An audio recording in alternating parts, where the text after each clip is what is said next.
Hi, everybody. I'm going to give you just a moment to settle into your Zoom box and join us here. We're really excited that you're with us for this conversation today. I'm Julie Moose. I'm the Executive Director of the National Press Club Journalism Institute.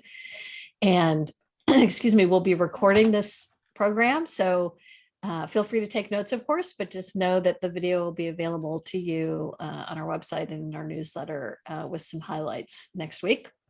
And we'll also send out the link. So if you miss something, don't worry, you'll have an opportunity to catch it the second time or the third time if you'd like. We hope you'll have questions. We're really interested in your perspective on this conversation and on these issues. So please add them to the Q&A queue anytime or to the chat, and we'll be monitoring them and bringing them in on the later part of the program. I'm really excited to be introducing our moderator, Mizell Stewart III, who is Gannett USA Today Vice President of News, Performance, Talent, and Partnerships. He is a longtime leader in diversifying news organizations, and I've had the honor of teaching with him in ASNE's and now NLA's Emerging Leaders Program. And he is also a member of the National Press Club Journalism Institute Board of Directors. We're really looking forward to the conversation that you have planned for us, Mizell. So I'm going to turn it over to you. Well, Julie, thank you so much. And hello, everybody. Happy Friday. Let's see, Julie is the okay, just wanted to make sure that video-wise you could still see me. Thank you, everybody. It's great to be with you. The racial reckoning that erupted in the United States and around the world in 2020 has forced a pretty swift re-examination of the racial climate in the nation's newsrooms. Leaders in many news organizations took a hard look at the diversity of their staffs, the makeup of those who make decisions, and their coverage of communities of color. Today, we'll have a conversation with a group of newsroom leaders who are at the forefront of this work. We'll learn more about what has really changed since then and the work that still needs to be done. We are encouraged by your participation and would really appreciate it if you could post your questions in the Q&A window in the chat, and we'll be able to get your thoughts and your questions incorporated into our discussion. And now let's turn to our panel. I'm joined today by Leona Allen, who is the Deputy Publisher and Vice President for Diversity, Equity, and Inclusion at the Dallas Morning News. Joseph Serna, who is the Deputy Editor of Culture and Talent at the LA Times. And Krissah Thompson, Managing Editor of the Washington Post. Leona, Joseph, Krissah, it's great to have you here. Glad to be here, with you, Mizell. So let me start, Leona, with you. When you think about the last year to 18 months, what would you say has been most successful as the Dallas Morning News has grappled with these issues? I think for us, Mizell, it has been just an awareness that we have to refocus our efforts in this area. We have really aligned our thinking around diversity. It's not just about one thing, and it's not just one person's job, it's everyone's job. And so I'd say I've been in my job almost 18 months right after the George Floyd incident happened, and it became clear that we needed to really start aligning lots of things around diversity, equity, inclusion, not just the hiring, but the, how we do business, our coverage and retention. So for me, it has been an awareness that these issues are baked into everything we're doing. Well, and one of the biggest changes in Dallas is for many years, you were the only woman of color, one of the few women of color in leadership there. And Catrice Hardy is now in place as the top newsroom leader. How has her presence begun to change the way that the morning news newsroom operates in terms of these issues?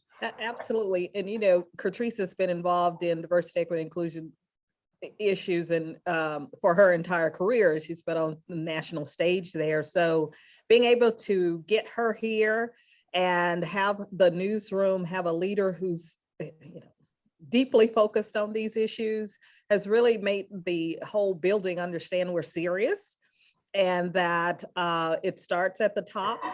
And having someone who understands the issues, understands how to recruit, understands how to retain diverse talent has been critically important for us. And for she's in her job for about 6 months now. Having her on board helps people understand it wasn't a one-time thing and that we weren't stopping at my job. We weren't stopping with me, that we were going to be able to consistently add to our staff to be more representative of what we're covering. So it was a big signal for folks that we are serious about what we're trying to do. And it's not a one-time effort. It's going to be a consistent effort going forward. Absolutely. And Krissah, the Washington Post masthead looks very different now than it had in the past as well. And your promotion to managing editor being yet one example of that. What's been successful for your team over the past year to year and a half? Yeah, no, that's right, Mizell. Leona and I started our jobs, I think, the same week, maybe the same day. We did, yeah. And connected early on, and we've had tremendous change in the same way. I totally agree that it's been important to see news leadership apart from positions that are, fully focused on helping to change the culture in this way. We've added 3 deputy managing editors in the last couple months, and 2 of those are journalists of color on the masthead, right? And so it's been important to really just infuse throughout the news leadership. And I really have the sense that the consciousness has been raised. I see questions about diversity, equity, belonging coming up in conversations around coverage, in thinking about our hiring practices. We see it in retention. The market for talent is hot right now. And journalists have options, and journalists of color have lots of options too. And so it's just been really refreshing to see the level of engagement that we have now and the openness to really grappling with these issues and, more of a shared language to talk about this stuff. And Joseph, the Times has gone through again much the same kind of change. And Angel Jennings, your boss, being named to her role, and then bringing you on board to be part of that team. What's happened in LA for the past year and a half? We've had a lot of changes in the last 4 years, really, but in the last year and a half, especially since Angel has taken over that position, we've tried to do a lot of stuff internally and externally. Besides reforming our MEPRO program, which was our kind of fellowship program for generally students of color, journalists of color, or from diverse socioeconomic backgrounds, we've reformed that to make it a 1-year, more concentrated training program. We've increased our outreach and interns. We now have a spring internship program for locals. So a lot of our state schools, which we have here, community colleges, those folks can feel, and they do, have an avenue to get into the Times. We've also tried to increase our retention effort by, making people feel like they're heard, they're appreciated. There's more training opportunities. There's more leadership opportunities. We've expanded some of our leadership roles, created new actual, steps in your career, so people have, a way to go up. So beyond that, we've also, brought in Kevin Merida as our leader, and certainly he is one of those people who recognizes the value of diversity in the newsroom, how it can, cover a lot of blind spots so that we have the most fulsome story going out there. Beyond that, we've created our roles as well. But I think, what both Krissah and Leona talked about, this recognition that it's not just one person, it's not just leadership, it's a real consciousness going through the newsroom. And because of our union, our newsroom unionized in the last 4 years, we have I think, generally young and very active newsroom, and they're not shy about talking about things and pointing out holes in the stories. And I'm gonna have you hold that specific thought, because we're gonna come back to that. You talked a bit about new programs that you all have created at the LA Times to strengthen the pipeline. My company launched this semester a partnership with 14 historically Black and Hispanic serving institutions to create part-time internships during the academic year, because one of the things that we find is that because student media has gone through a lot of changes, a lot of students don't necessarily have that day-to-day experience while they're in college to prepare them for a full-time summer internship. Leona and Krissah, are there anything you all have done in Dallas and Washington, respectively, to try to bolster your talent pipeline? I would say absolutely. We've had a robust internship for the whole time I've been here, obviously. But now it's really focused on local. As Joseph talked about, we are making a bigger effort to connect with some regional colleges here. It used to be we're going for the name journalism schools only, but have really made an effort to reach out to some of those regional schools. In addition, we have high school interns as well.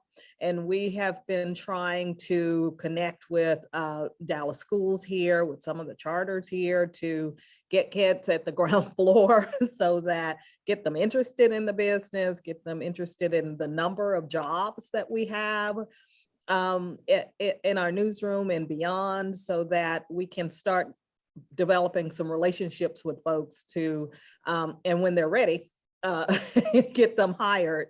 We have fellowships as well, Mizell. We've been partnering with a lot of organizations to get fellows here. So we have 2, 3, 4 fellows now in our newsroom as well, and really focusing on trying to make sure they are representative of the communities we're serving, so that, again, you have pipeline. We've hired a few of them as well. So really trying to get the ground floor of talent so that they are familiar with us, we have relationships with them, and to grow the talent that way.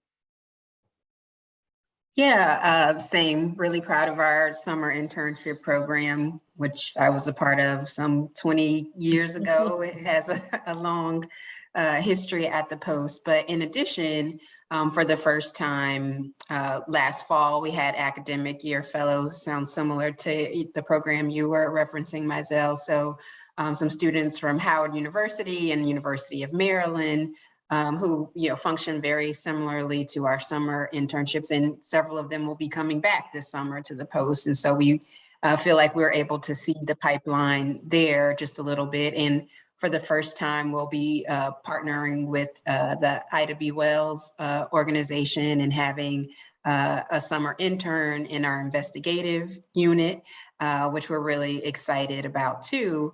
And then for the staff internally, because part of our conversation has been around career pathing, particularly for young journalists who have what some of us who've been in the business for a while would think of as sort of non-traditional, right, journalism backgrounds. They have come up in audience or in operations and are looking at, how do I advance my career? How do I move into other parts of the newsroom, into coverage areas?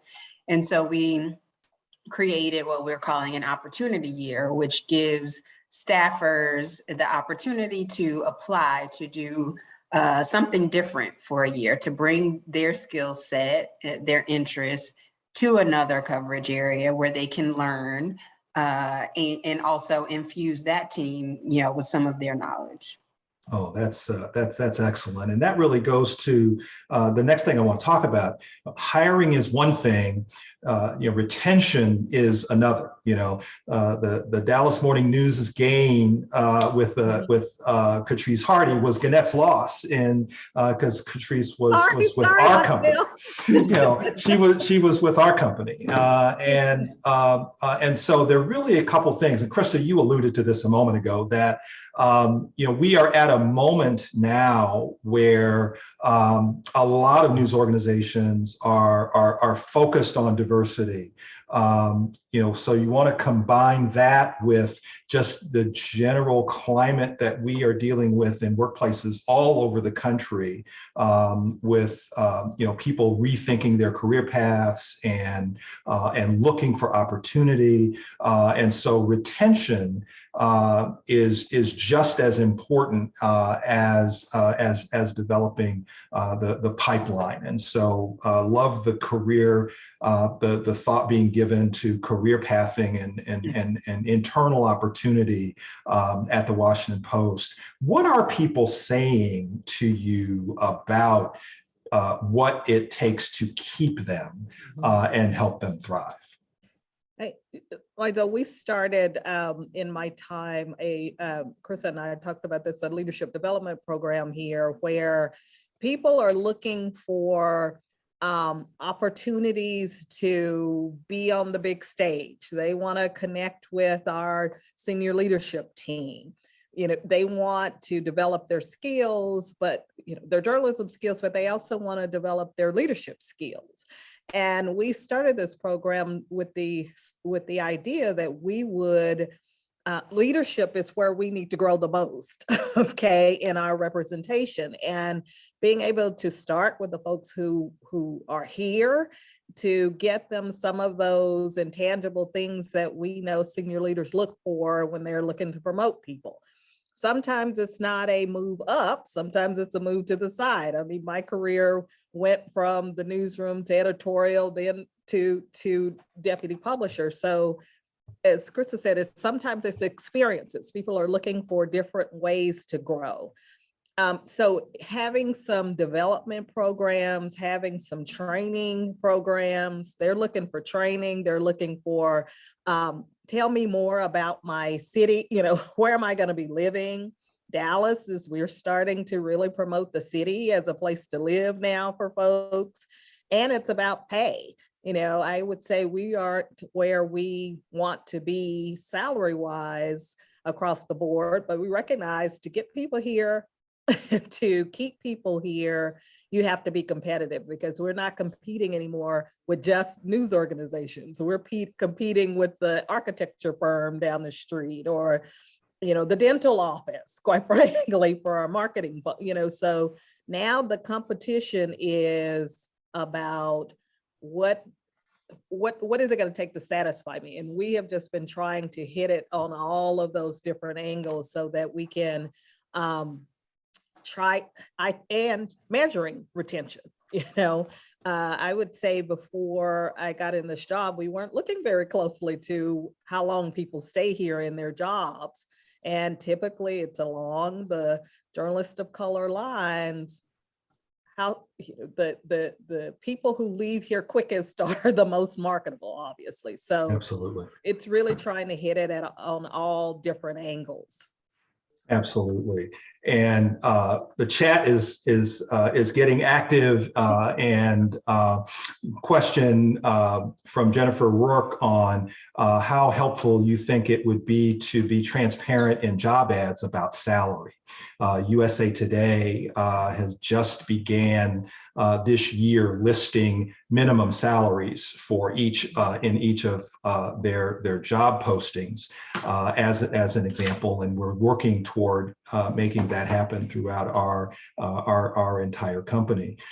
Used to be that you'd be able to have a conversation about journalism, and journalism is not a place that you go to become wealthy. and almost kind of setting people up for not making a ton of money. But your point about competition is well taken. I wonder if Joseph and Krissah are seeing kind of that same thing in your organizations as well. Yeah, I can say absolutely. I mean, since we've been unionized for the last 4 years, there's more of a structure to our pay scales with a floor, which I think is actually very important for retention, especially for young journalists coming in, that there's a floor. There are some limitations when you are within this pay structure. It is something we're certainly hearing about, but our salaries are competitive. It is one of the things that people ask about, but to kind of counterbalance where maybe we can't match some of the biggest organizations out there, say, New York Times or Washington Post in some upper level positions, we've tried to work around that to offer the other kinds of things that we can. We've increased like even the moving costs, what we can repay for that. And as Leona talked about, training. We now try to hold both, not just our staff accountable through reviews, but also management accountable through reviews. We want our staff to feel heard. So we try to get more accountability on both levels of that. We've offered not leadership training formally, as Chris had mentioned, but a pipeline for development where we have some people in the staff who have talked about different things they want to explore, different desks, maybe even go from being an audience engagement editor or a copy editor to moving into writing. And so we're trying to create pathways through that. These kinds of things I think are important, especially when you live in such an expensive city, an expensive community. People are in this profession because they love it. But what you want them to maintain is this passion for the job and the passion for the company. And I think a lot of that is about creating opportunities where not necessarily you're going to be able to get rich as we are journalists. Yeah, I would just add, we're taking a look at our hiring process from start to finish. One of the things that I've kind of realized over the last couple of years is we know how much our industry has changed, but really in the same way you sort of talk about a buyer's market or a seller's market, institutions do not hold all the cards anymore in media when it comes to attracting talent. And so sounds very wise, Mizell, for USA Today to be thinking about, okay, posting minimum salaries, right? And I think we have to think about that relationship with talent in a wholly different way. And so we're engaged in a process to do that. But the question of equity in pay for the staff comes up frequently and passionately. And I would say culturally, and I know later we're going to talk about some of the generational shifts, right? But like there is, a feeling some folks are talk about their pay in a way that my mama told me not to do, that kind of thing. And so we're in a phase where I think we need to really grapple with that and think about why do salaries differ in a newsroom, and how do you explain those differences, and how can you coach people whose goals are to be here to get to that place and to know that we really are on an equal playing field in order to do that. Absolutely. Number of questions in the chat around things that smaller news organizations can and should be doing in order to retain talent, particularly around the issue of pay. And since I am probably more connected with more tiny news organizations than anybody else on the panel, what I will say is it is extraordinarily challenging. But it has been extraordinarily challenging since the beginning of time. I am 35 years in this business. I went to a small newsroom to start my career, and I stayed there 1 year to the day. And just on a personal level, my car died. About 3 months into this brand new job, I had to figure out how to get another car, and I had to take a second job in order to afford it. And so after working all day in the newsroom and then, and then working a part-time job so I could cover this car payment that I didn't anticipate, I got an offer from a nearby newspaper that was larger, and I could go down from working 2 jobs to working 1 job. And so, there's always been a disparity in pay between the smaller newsrooms and larger newsrooms. And I think that, for us, what we really try to focus on is professional development as a retention tool, support as a retention tool, and in some cases saying, how many reporters do we have, and do we need to have as many reporters, or do we have fewer reporters, and raise salaries in some other instances. Charlotte, we have your question, and we are going to get to it at the appropriate time, because we do know that diversity and inclusion is not just about race, but it is also about other personal characteristics. So we will get there. But I did want to, before we go off the pipeline real quick, I wanted to ask you all about the value of people who recognize culturally relevant content. And this is where Charlotte's question comes in, because Charlotte Clymer says there's never a greater need for trans journalists, particularly trans journalists of color. So she wants to know what we're doing in that area specifically. And I can speak to that for my company in a moment. But the broader point is the value. In other words, we have all these pipelines being erected, and we're trying to make sure that we have staffs that better reflect the audiences we serve. What is the value of those people in recognizing content that is culturally relevant? Joseph, you want to kick us off there? I mean, that's actually incredibly important, especially for people who are non-binary or trans.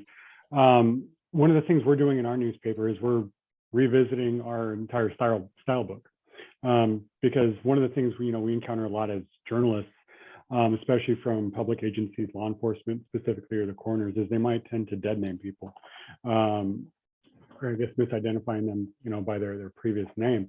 That's an active conversation we have in the newsroom.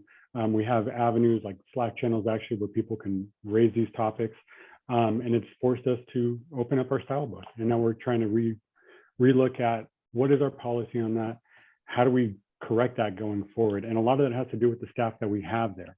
Some have left for other places, and hopefully they're also informing those newsrooms as well. But the folks that we have that are conscious about these issues here are active about it. And not only that, I mentioned training earlier. We try to send folks to different conferences or organizations or where these topics are discussed in a more focused fashion. So it brings a lot of value just in terms of our everyday reporting in our connection to those communities, and they also hold our own management accountable. So I think that's kind of one of the key values of this, is it just keeps us all vigilant about how we're communicating with those communities and with the broader community at large, and the types of stories we cover. We did a feature, I think, in the last 2 years about a bar on Sunset in LA that was mostly for trans Latinos. That might not have been a story that we would have written 10, 15 years ago. But because this is something that more of our staff is conscious about, including our management, it's a type of story that everyone recognizes is a great story to tell. It's important. Mizell, it is about authenticity, right? It is about having people who understand what's happening in a community, okay? And for us, we're in business here. We're trying to grow our audiences. And if we don't somehow connect better with the places that are growing, with the areas that are growing, then we're not going to grow. And so for us, the value is one of accuracy and telling the real stories of communities in a way that our readers know we know what we're talking about, different parts of town, the names of the parts of town, accuracy around all of those cultural things. I'm from Oak Cliff, and in Dallas, and being able to authentically talk about Oak Cliff because we know it and our readers know we know it. But it's also a business proposition as well, that we are trying to grow our audience, and we have to create content that audiences want. And so if you have different people at the table, if you have different perspectives coming, covering the community, then your chances of really mining those areas that are not connecting with you now get greater. So for us, we're trying to hit it on two ways. That yes, we want to be accurate, we want to be authentic, but we also are trying to grow audiences we don't have right now. And so being able to have a staff that's representative gives us a better chance at both of those things. Absolutely. And we're gonna dig in a little bit more deeply to coverage in a moment. Before we get off of this question, I did want to just add one more point as it relates to the recruitment of transgender journalists specifically. And that is a conversation that we have been having in our company in particular, because we are in an era where this topic is in the forefront of a lot of our political discourse. And so we need to make sure that that is a perspective that is also represented among our journalist teams around the country. I want to talk about, speaking of this, because we've had some fascinating conversations, particularly in the USA Today newsroom, around the topic of transgender issues, particularly transgender issues in sports, and so I'm curious about, as the makeup of the staff in each of your organizations has changed, as the emphasis on topics that reflect the interests of historically underserved or marginalized segments of the audience, as those get more attention. How have the conversations in your respective newsrooms changed? Krissah, you want to kick us off there? Sure. Have been nodding very strongly with all that you all have said, and our journey has been similar to what Joseph described in terms of, updating the style book and communicating to the staff, this is where the institution stands on these questions of language, and this is where a standards editor steps in. And so, really taking a look in terms of our, gender and identity entry in the style book, about modernizing that, and then bringing people, from different disciplines and perspectives to the table to have that conversation, right? Our obits writer has been writing obits a certain way for a very long time. And so being able to engage in that kind of constructive dialogue and to hear another perspective and to understand the evolution that we're on, I think is really, really important. And the other thing that I've encouraged our leadership team to do is to really look beyond titles, right? You're holding a meeting about a specific coverage topic. It doesn't just have to be the people who have that beat and the editor who's on the thing. There are other people who want to contribute ideas and should be. And so when you're talking about the trans issues and non-binary, opening up the conversation in order to bring in different voices and perspectives, again, even if the folks don't have the specific beat or assignment, has been important. And that's what we've done in terms of the style book entry. And so now we have a whole committee of people who have, really dug into these issues using the Trans Journalists Association style book, as a starting point for us, and can really, even when I get pinged by an editor who's working on a deep story on that topic and says, hey, I would really love to have a second set of eyes, there are people in the room who can, provide that with the level of expertise. And that's really important, to have that kind of open atmosphere where we can all be sharpening the coverage. And for us, Mizell, I'm in Texas, okay? there are a lot of issues that are brewing in Texas around many of these issues. And for us, it's really, as I'm also in charge of training, okay? And there's a lot of learning that needs to happen in our newsroom, throughout our company around these issues. And we are starting our part of the success we've had is in ongoing training around issues. You know, we did some basic training, we've done some microaggression training. The next level here is really using our Dallas Resource Center around these issues that continue to pop up in our news coverage and in our workplace, so that, because here, I don't know if you guys experience this, but people are on different journeys here. There are some folks who know a whole lot and are steeped in understanding what's happening in communities that are not the communities they're most familiar with. And some people are at the ground floor. And so part of our tact has been to get everybody up to at least an acceptable level of understanding around these issues. What do the terms mean? You know, when is it appropriate to use this term or this term? I have found that, and one of the things that has surprised me most is that some people don't have a lot of understanding around many communities that are not like theirs. And so part of my tact has been trying to get that training in place so that we have ongoing training at different levels. Our leadership team has the most training around these issues so that we can make it okay to ask a question or to say, hey, I don't understand a term, help me be my second set of eyes, and not being offended because you were asked to be a second set of eyes. So for us, it's we're in the hotbed of controversial issues around these topics. And so it's in our best interest to make sure we at least have the ground level basic training around even what many of the issues are. But I would also want to bring another thought from one of our audience members, and I'll preface it this way. I remember right after everything jumped off in 2020, I would get emails and texts from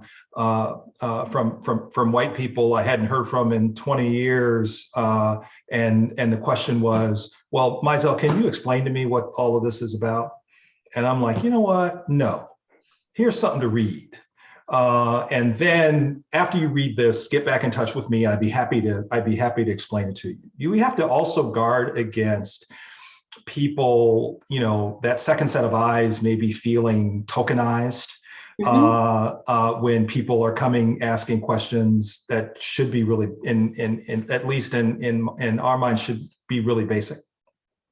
Yeah, I think you're absolutely right there. This is about contributing to the journalism and sharpening coverage. And we find that our staffers are looking for an opportunity to do that. They don't want to read it after it's published and it's not quite right. It should, you're missing this nuance. And so I think, we're mission-driven organizations, right? And no matter if your job is making maps, you're at the Washington Post because you want to be a part of a journalistic organization that is speaking truth to power and telling stories accurately. And so we find that there's a lot of energy to and wanting to contribute on the front end.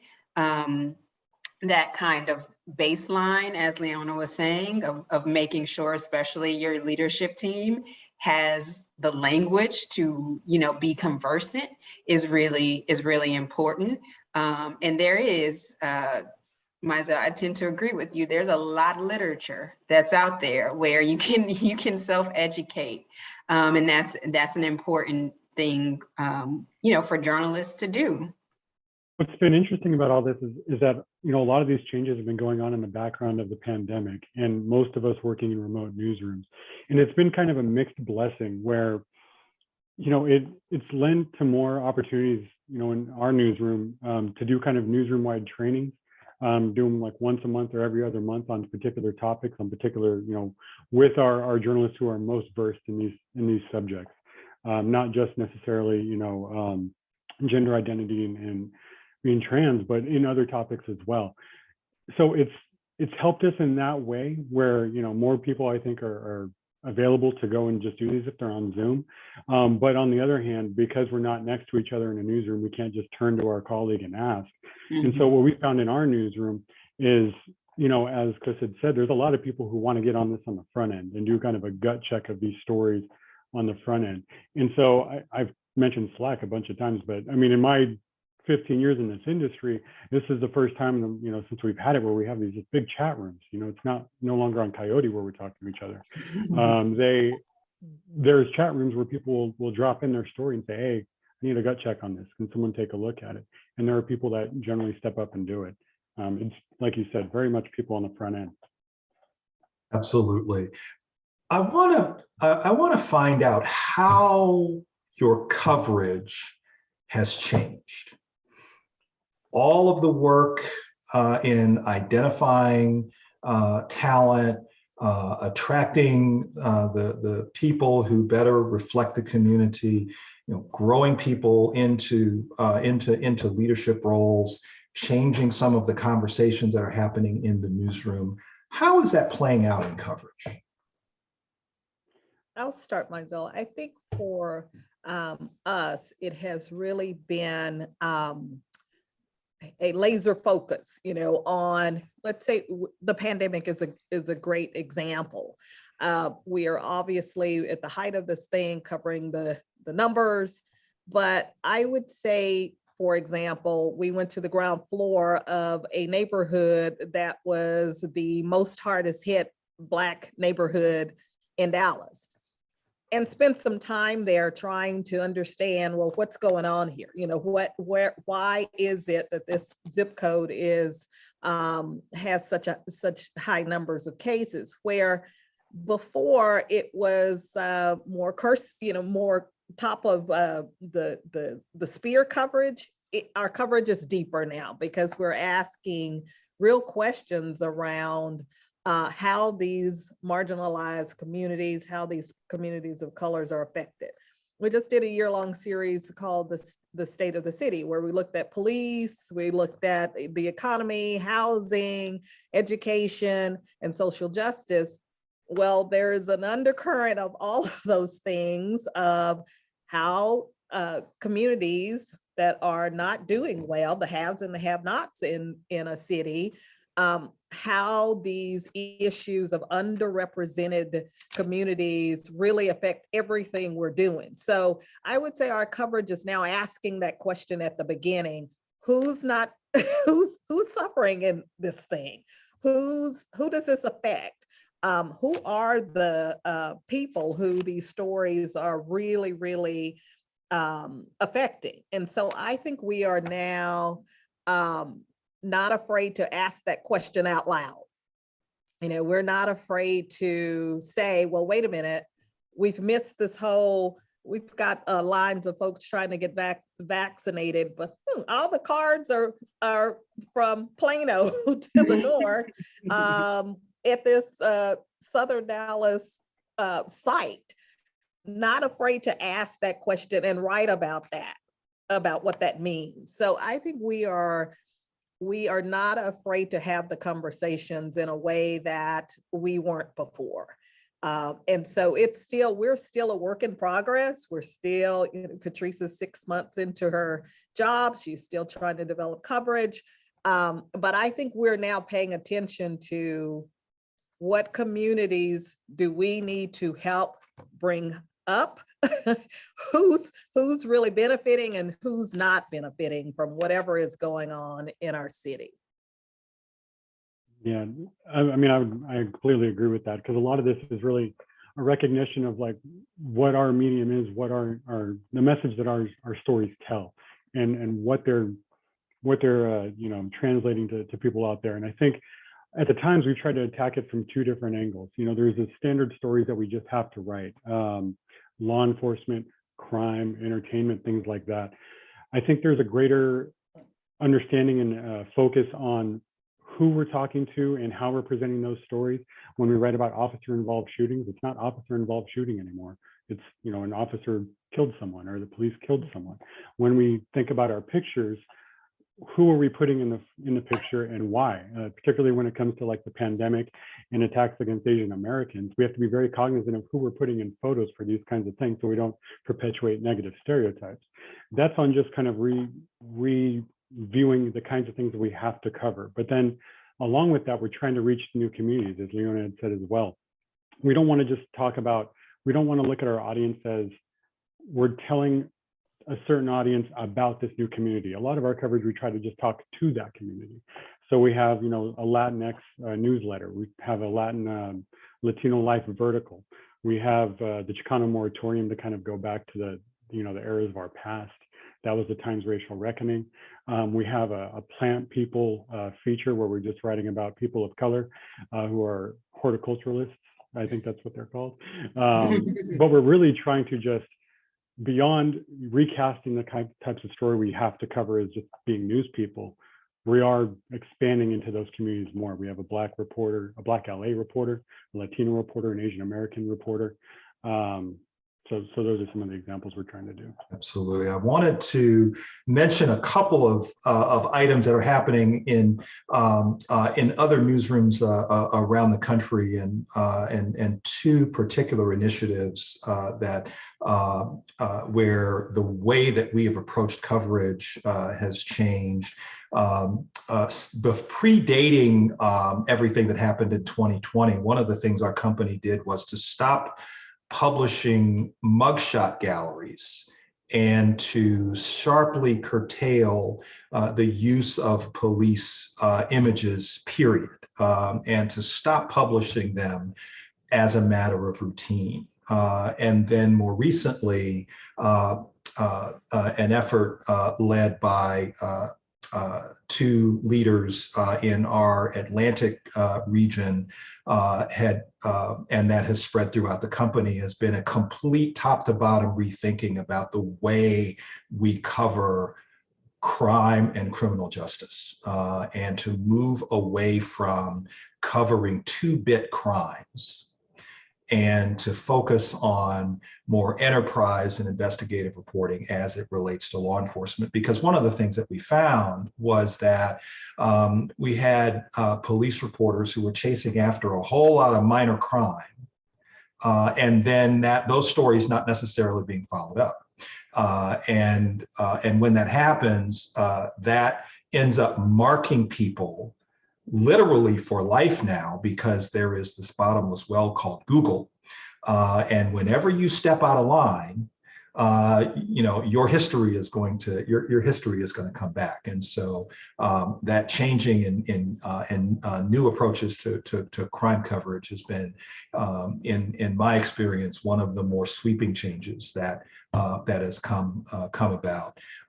The other thing I will mention is, and I wanted to get your feedback, the group's feedback on this as well, is coming out of 2020.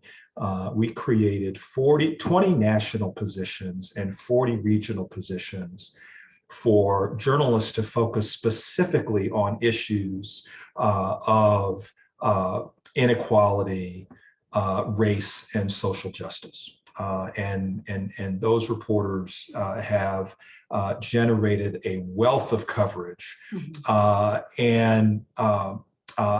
wanted to find out if you all have also done anything structurally to rethink beats, create new coverage areas, and are you finding that journalists really want to have the opportunity to dive into those areas?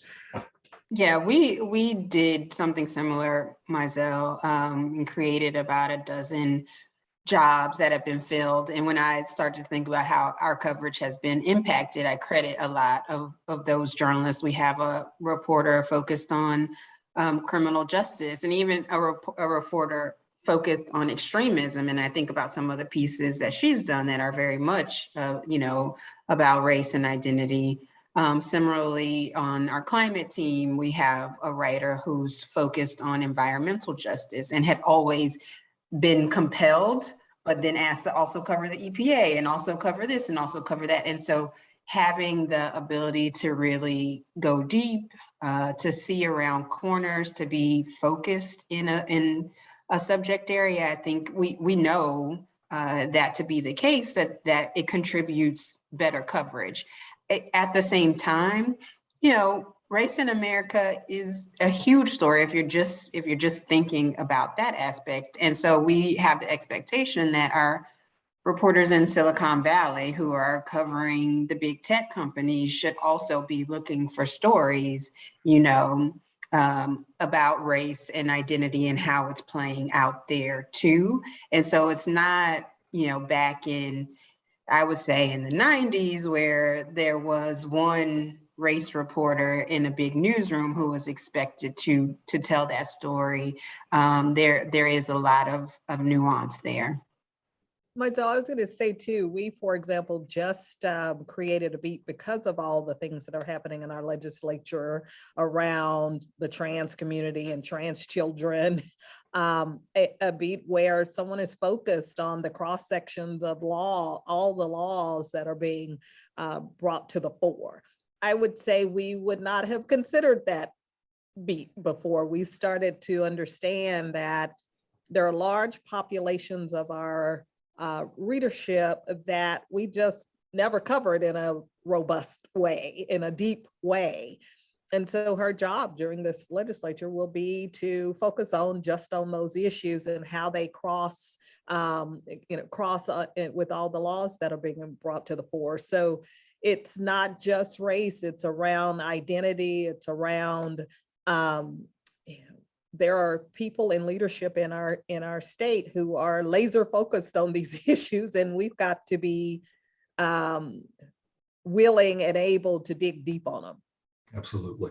Absolutely. I want to make sure that we cover a couple of questions and then I want to do a lightning round just to capture a few of the remaining questions from the folks who are watching.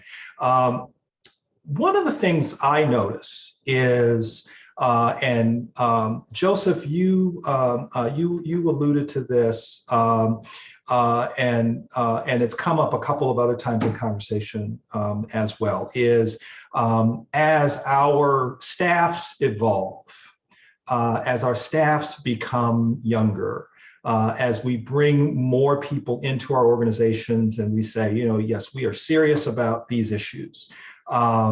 There is a real thirst for and a demand for change. And I almost see kind of a little bit of a generational divide in that, there are younger people who do not believe our news organizations are moving quickly enough.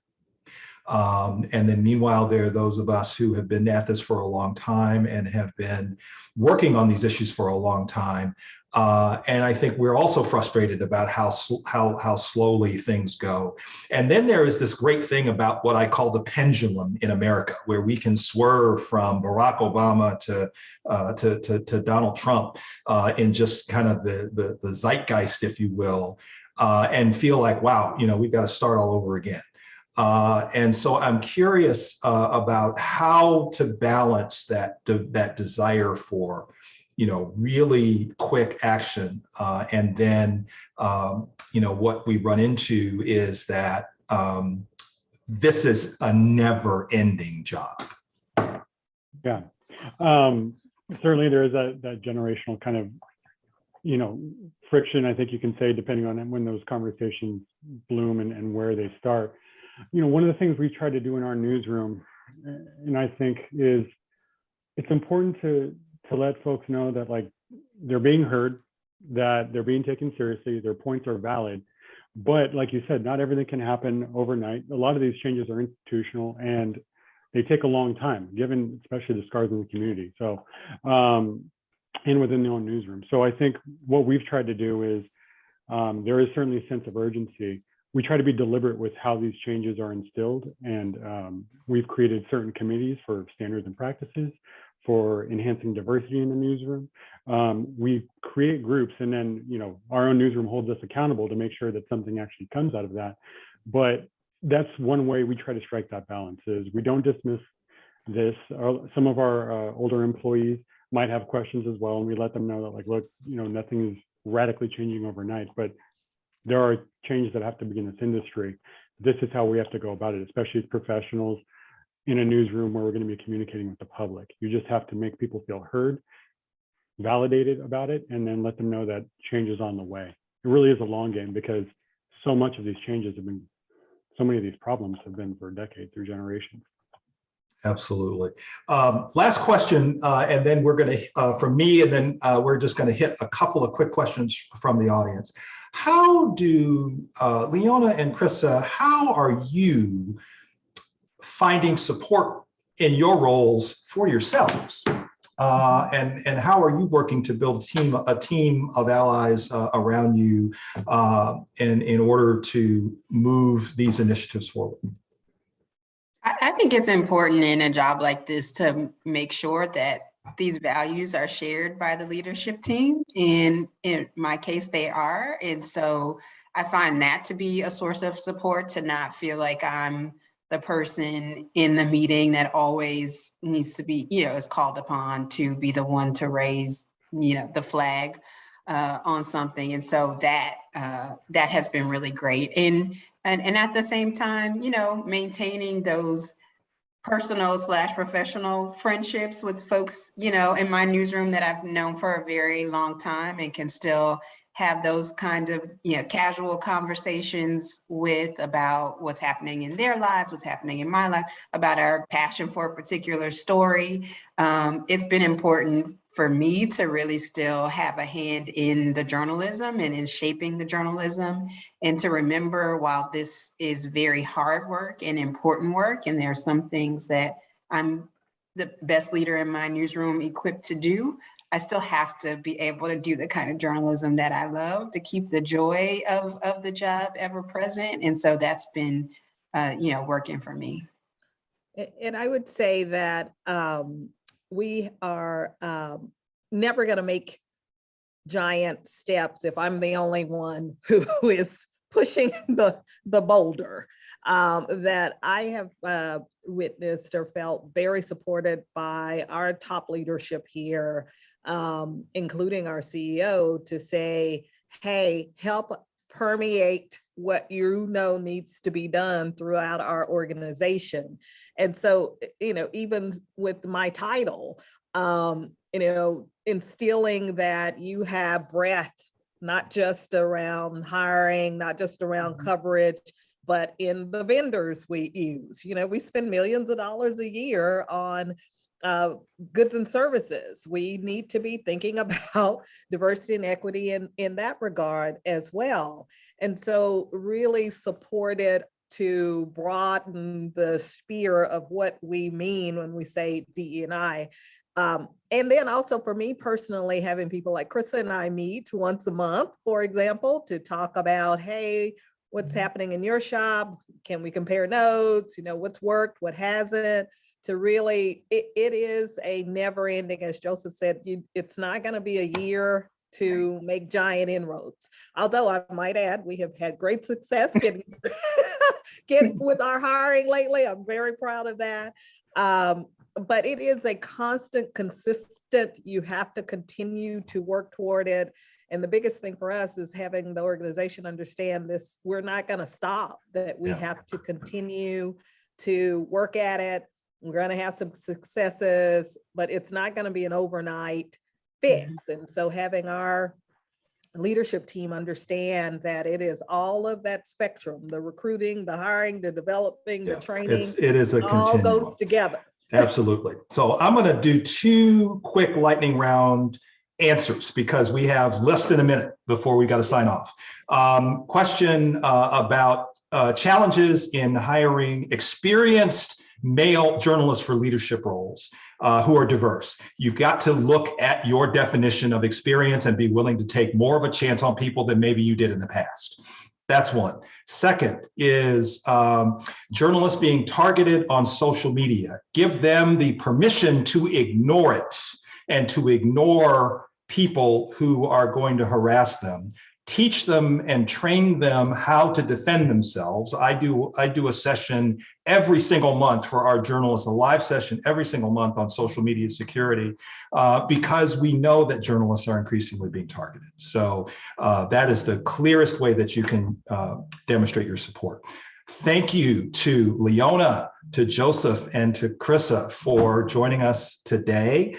Really excited that all of you could be with us, and I'm going to turn it back over to Julie to close us out. Thank you so much, Mizell and Leona and Joseph and Krissah. Again, our goal with this program is to take the private conversation public, and I really appreciate your willingness to do that, your candor, and all of the guidance that you shared from the many, many, many lessons you've learned in a short time and in a long time. So thank you all. Thank you all for being here with us. Thank you for the great questions. Stay well, and we hope to see you again soon. Bye-bye, everybody.